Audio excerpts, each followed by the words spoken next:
Seven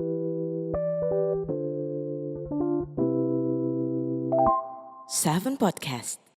Halo sahabat PMI, kembali lagi kita di Seven Podcast, ruang kreatif kita. Kali ini luar biasa sekali. Kali kedua di tahun ini kita kedatangan Ibu Ketua PMI Kabupaten Bangka. Sebelumnya selamat Ibu atas terpilihnya kembali menjadi Ketua PMI Bangka di 2024-2029. Benar Ibu ya. Baik Ibu, gimana kabarnya hari ini? Baik, terima kasih. Assalamualaikum warahmatullahi wabarakatuh. Waalaikumsalam. Dan selamat pagi. Kabar kami alhamdulillah baik. Iya, baik Ibu. Alhamdulillah, terima kasih. Kami memang dianggap barulah karena di periode 2024-2029 ini. Iya. Ini luar biasa sekali di periode kedua, tentunya banyak. Kalau kemarin kita cuma bahas rencana program kerja di 2024, ini bakal sangat jauh sekali lagi berarti Bu ya. Ini bisa sampai 2029 nih bahasannya. Tapi apa yang Ibu rasakan saat ini dibandingkan di kepengurusan sebelumnya dan kepengurusan yang saat ini? Yang secara spesifik yang Ibu rasakan sendiri? Ya, yang kami rasakan dari awal waktu masih PJ. Ya, kita waktu itu saya cukup 1 tahun PJ, baru kita diangkat 2024-2029. Saya memang merasakan kita harus berjuang terus ini. Karena tanpa kita berjuang, tanpa kita berbuat banyak, tidak mungkin darah itu bisa ada. Bagaimana kita caranya untuk membantu masyarakat kita untuk menyediakan darah yang ketika diperlukan itu siap. Iya, kalau saya lihat salah satu program unggulan Ibu ini ada mendorong donor darah. Nah, ini salah satu program unggulannya PMI Kabupaten Bangka.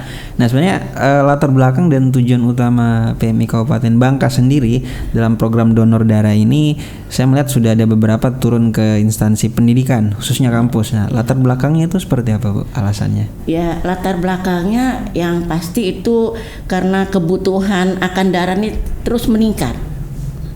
Terus meningkat dan bukan hanya di Bangka, seluruh kita ini, dunia ini, khususnya Indonesia, umumnya di Indonesia, khususnya di Bangka ini, ya untuk kebutuhan darah itu saat ini memang cukup banyak. Jadi sementara jumlah pendonor darah sukarela ini masih terbatas. Dengerin tuh, pendonornya masih terbatas nih. Masih terbatas ini.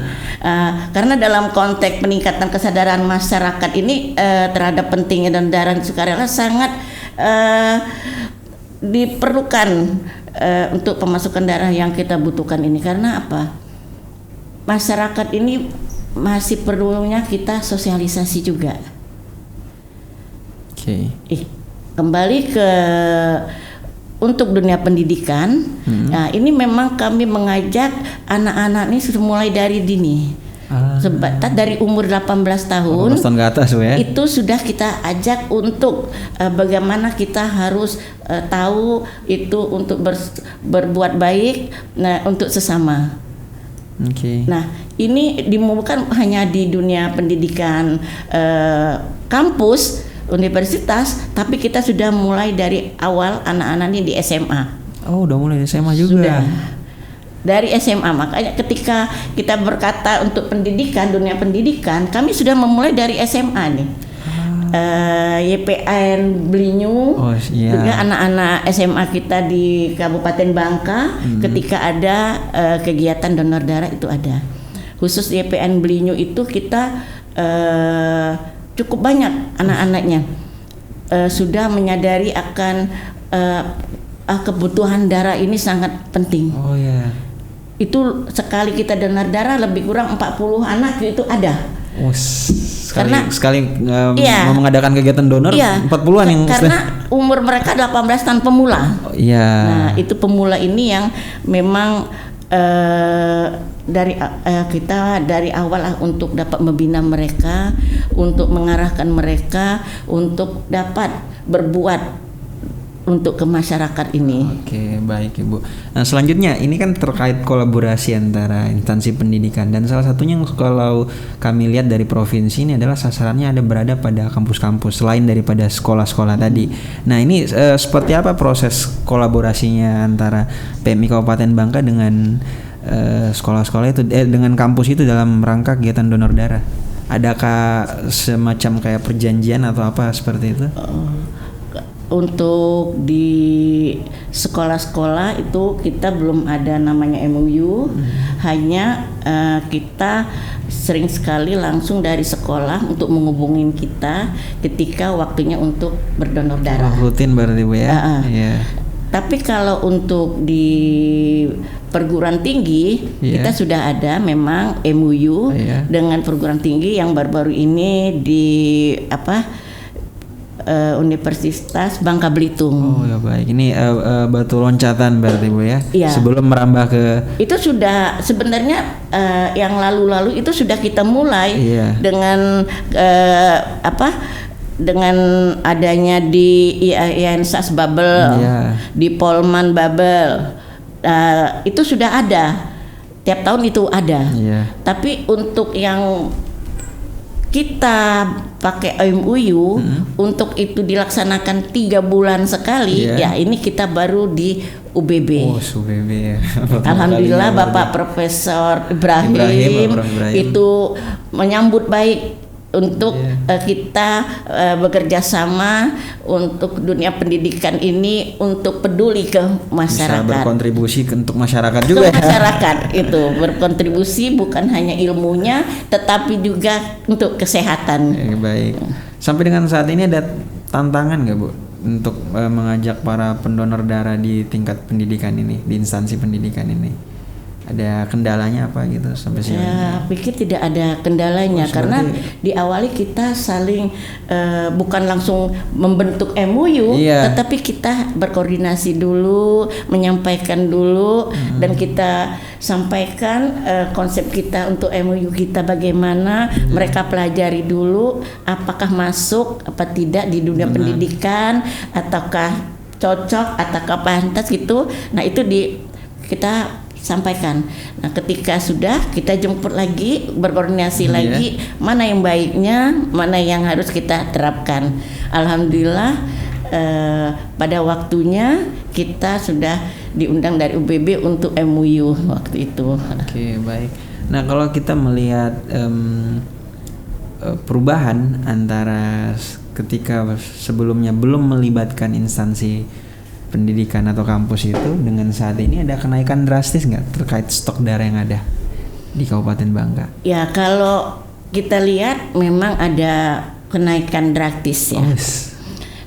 Kalau di 2024 di awal sampai sebelum saya ya mungkin mini sekali 300 kali ya, 300 per bulan itu susah sekali mengangkat itu kan 300 kali ya. Kadang-kadang kita mengetahui bahwa kesadaran memang kurang. Nah, jadi kita harus beriring dengan sosialisasi. Waktu itu saya dari awal berpikir apa yang terbaiknya kan gitu. Kalau kita hanya menunggu, tidak bisa kita dapatkan ini. Tidak bisa kita untuk membantu masyarakat kita yang katanya 1 tetes itu bisa menyelamatkan 10 nyawa itu. Kan 1 nyawa. Nah, itu banyak terjadi saat ini, apalagi saat ini di musim penghujan, penyakit banyak, demam berdarah, terus cuci darah juga banyak itu memerlukan. Jadi kita harus bagaimana caranya darah itu harus siap. Selain kita aktif itu untuk sosialisasi dan sambil kita untuk menerapkan untuk donor darah.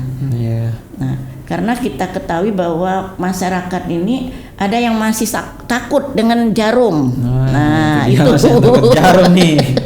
Nah, itu gimana caranya Ibu menghadapi tantangan yang seperti itu? Kalau masyarakatnya takut jarum tuh gitu.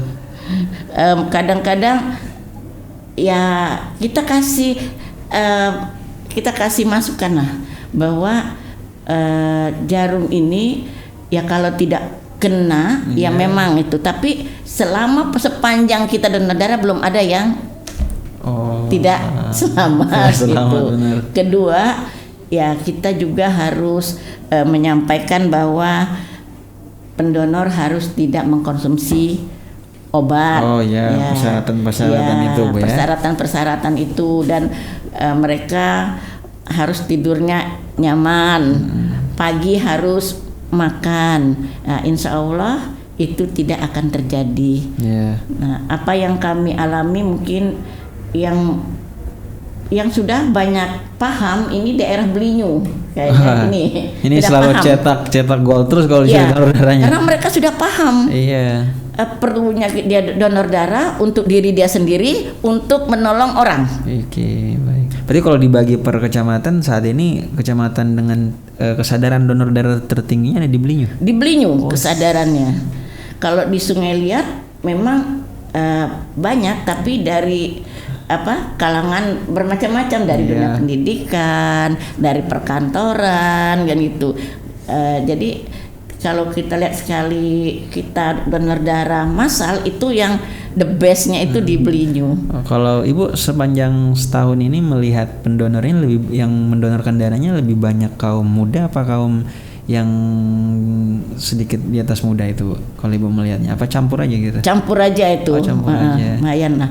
Yang muda mungkin itu tadi dari sekolah-sekolah yang kita beri arahan dulu, kita berikan sosialisasi dulu. Jadi pemahaman PR-nya dulu. yang termuda ngasih sosialisasi itu berarti ya, saya ngasih pemahaman dulu, kesadarannya, kegunaannya, semua itu. Nah, baru kita mengiringi itu donor darah. Donor darah itu kita laksanakan bersama-sama untuk masyarakat juga, untuk anak sekolah. Nah, alhamdulillah ya berjalan. Anak-anak memahami.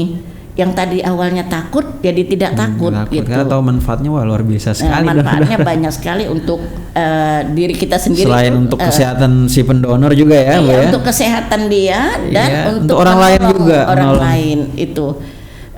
Kenapa kita harus memberikan sosialisasi itu terus menerus. Yang kita temui yang baru-baru ini itu sepertinya di kecamatan lain yang mesti harus kami masuk lagi di 2025 ini untuk sosialisasi. Jadi saat ini kalau berdasarkan wilayah PR terbesarnya Kabupaten Bangka saat ini di daerah mana saja yang perlu difokuskan sosialisasi donor darahnya? Ya mungkin kita ke kecamatan, kita ulang lagi kecamatan-kecamatan itu, kita datang lagi.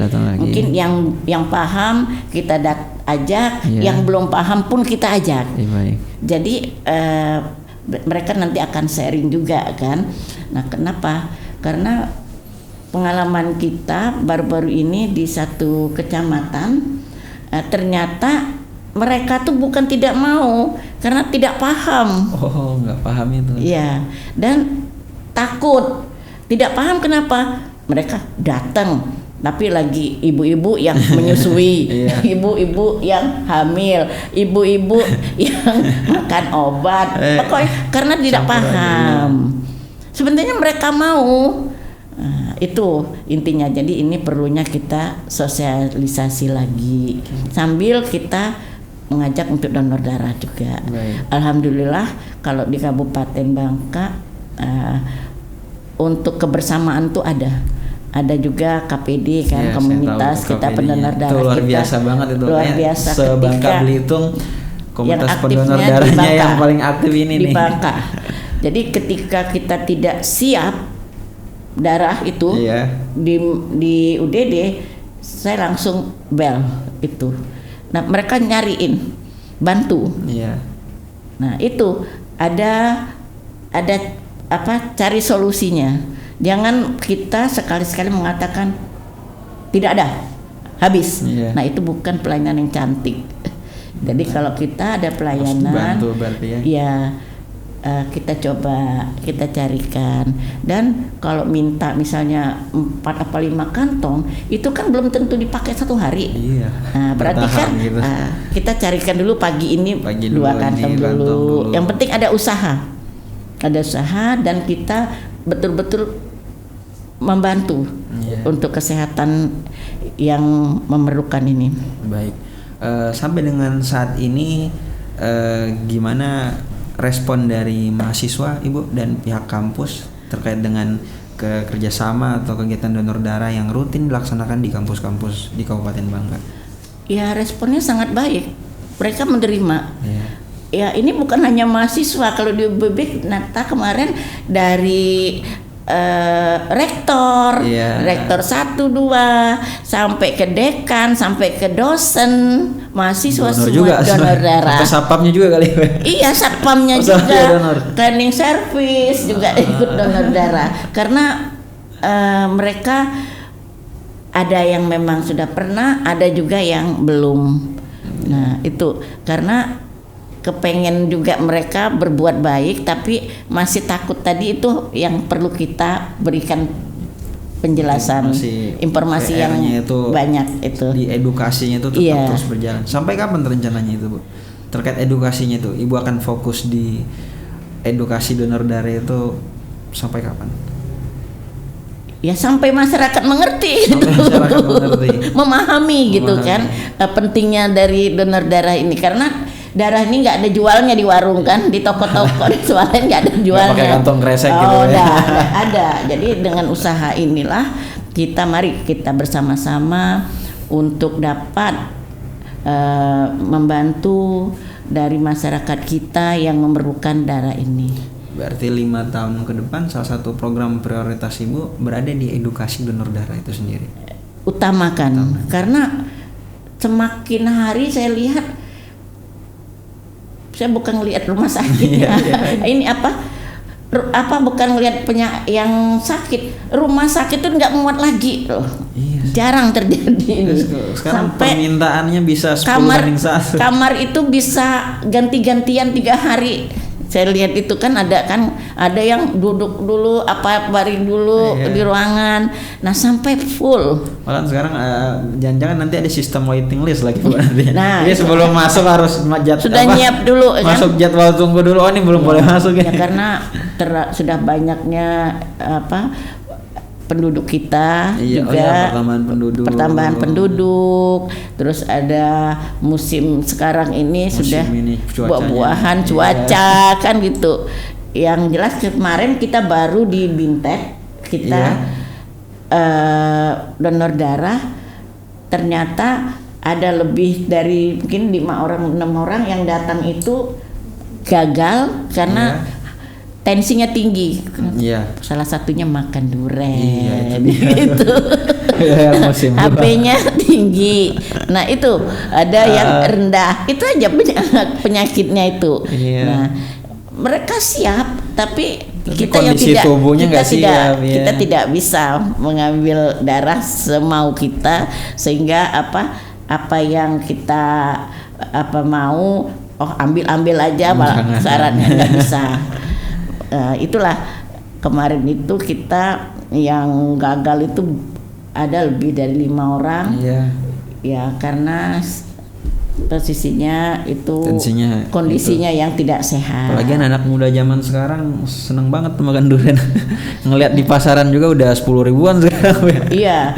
Jadi pada salah satunya meningkatkan kesadaran tentang pentingnya donor darah. Itu yang penting bagi kami untuk masyarakat memahami dulu untuk pentingnya donor darah. Nah, kalau udah paham ya meskipun nggak perlu lagi keliling ke sekolah-sekolah Bu ya, mereka udah bisa datang sendiri kan. Yang di Sungai Liat bisa datang sendiri kan. Yang dari Belinyu lagi main di Sungai Liat boleh sekalian donor darah gitu. Kecuali yang di desa-desa kita jemput kan gitu. Nah, itu alhamdulillah kita di desa juga berjalan lancar, dan di perusahaan juga ada beberapa perusahaan juga berjalan, dan di setiap kegiatan event-event dari perkantoran juga instansi-instansi juga kita tetap berjalan. Tapi memang kalau yang saya lihat spesialnya dari PMI Bangka ini adalah ketika donor darah ini memang sudah sangat memfokuskan di kampus-kampusnya, dan salah satunya ini saya lihat UBB telah melakukan MOU atau kerjasama ya Bu ya. Nah ini ada tujuan yang ingin dicapai nggak sih sebenarnya Bu dengan melaksanakan kegiatan donor darah di kampus-kampus ini? Ada target tertentu yang ingin dicapai? Kalau misalkan Ibu punya target, saya pengen 1 bulan bisa 1.000 kantong, seperti itu, atau seperti apa yang Ibu inginkan? Ya, kita berharap tiap bulan itu kita mendapatkan sesuai dengan target kita. Kalau tahun ini kita target kita 540 1 bulan. Itu gimana? Udah terpenuhin? Itu kita paling ke 480 tapi sudah mencukupi untuk pelayanan kita. Kalau awal tahun kemarin berapa per bulan? 300-an ya. 300. Oh, ada peningkatan hampir 50% lebih ya. 500 kita bulan ini. Ya sudah menyapai lah 500 target, itu. Ya? Jadi yang penting kita bisa mengajak para mahasiswa yang apapun juga dari SMA yang sudah berumur 18 tahun ataupun si mahasiswa-mahasiswa untuk dapat mereka menjadi pendonor darah yang bisa berlanjut, yang aktif. Berarti yang ingin secara tidak langsung yang ingin Ibu capai adalah menanamkan bibit-bibit ini, berarti. Ya, menanamkan bibit-bibit yang ada selama ini mungkin sudah tidak bisa lagi dengan umur kan. Jadi regenerasi lagi yang di anak-anak muda. Iya, di anak-anak muda yang ada sekarang ini. Salah satu targetnya itu, Bu. Targetnya, Ibu. Baik, kita di penutup acara, ada yang ingin Ibu sampaikan nggak kepada anak-anak muda yang mungkin nonton ini lagi di kampus gitu, yang biar untuk atau mungkin mau mengajak mereka untuk mendonorkan darah? Silakan Ibu. Baik, kami mengajak dari seluruh mahasiswa yang ada di Bangka Belitung, yang khususnya dari UBB, IAIN, sama Polman untuk dapat menyumbangkan darahnya, memberikan darahnya karena menjadi pendonor darah yang aktif. Yang mana karena sebagai pemula mungkin ini kami yang masih semangat lah, yang darahnya masih bisa yang baik, sehingga yang untuk menggantikan yang sudah tidak bisa lagi donor darah. Karena kita ketahui bahwa donor darah ini kan ada batasan umur. Iya, batasan umur ini yang nggak bisa diubah. Ketika pendonor darah yang aktif sudah dengan batasan umur yang ada, mungkin kita tidak bisa lagi untuk mengambilnya, kan gitu, transfusinya, karena sudah ada aturan kita. Dengan anak-anak inilah kita berharap untuk menjadi penerus dari yang ada, yang sudah ada saat ini, Bu. Baik, terima kasih Bu Ketua telah hadir di acara podcast ini dan juga memberikan edukasi tentang pentingnya donor darah kepada anak-anak muda. Baik, teman-teman, terima kasih yang udah nonton video ini dan sampai jumpa di episode podcast selanjutnya.